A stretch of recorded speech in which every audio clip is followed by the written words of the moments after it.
Tom décide d'aller camper en forêt avec 3 de ses potes, Bennett, Kyle et John. Il explique que c'est un délire qu'ils font pour renouer les liens. Chaque année, ils vont en forêt, ils vont camper. Parce que depuis qu'ils sont plus à l'université, bah ils se voient beaucoup moins, mais ça leur manque. Le premier jour, tout s'est passé nickel. Ils arrivent, beau soleil, ils mettent en place le feu de camp, les tentes. Le soir, ils boivent un petit peu et ils vont dormir en ayant passé une merveilleuse journée. Bref, tout va bien, y a rien à dire. Le lendemain, pareil, toute la journée, tout se passe bien. Ils arrivent en milieu de soirée. Et là, ils font un petit jeu pour s'amuser, que je trouve un peu atypique, mais bon. Ils se plaquent au sol en boucle et ça les fait marrer. Et dans la bataille, en plein délire de potes, John se fige et dit aux autres: Vous avez entendu? Entendu quoi, John? 10 minutes plus tard, ils sont crevés à force d'avoir fait ce petit jeu et ils décident d'aller se poser dans la tente.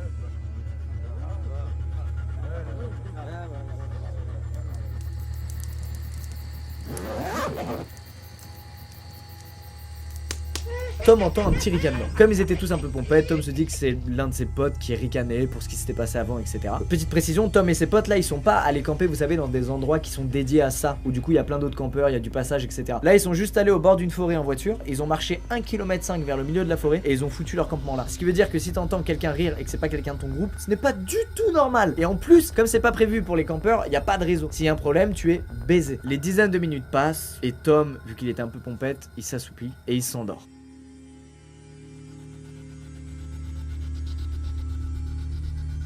Il est réveillé 1 heure plus tard par le même putain de rire qu'ils ont entendu avant. Après quelques secondes, il voit un doigt qui appuie sur la tente. À partir de là, il sait qu'ils n'ont pas halluciné et qu'il y a bien quelqu'un qui est là. La personne fait le tour de la tente et arrive au niveau de l'entrée. Et là, s'écoule plusieurs secondes sans qu'il ne se passe rien. La personne ne bouge plus, les gars dans la tente ne bougent plus et tout le monde est probablement en PLS à espérer que tout se passe bien. Et d'un coup, Bougadi Bougadi! la personne secoue la tente en criant Bougadi Bougadi. Cal se réveille en hurlant et le mec qui est à l'entrée de la tente rigole très fort de nouveau et se casse. Tom et ses amis ont passé le reste de la nuit à ne pas dormir. À peine le soleil se lève, Tom et ses potes courent à la voiture, ils ont vite détalé et ils ont heureusement pas du tout croisé quiconque sur le chemin. Donc ils ne savent pas qui est venu cette nuit-là, quelles étaient ses intentions et surtout est-ce qu'il leur serait arrivé quelque chose s'ils étaient sortis de la tente quand le gars était là. Plein de questions sans réponse. Par contre, il y a une question qui reste pas sans réponse. Est-ce qu'ils ont refait du campement?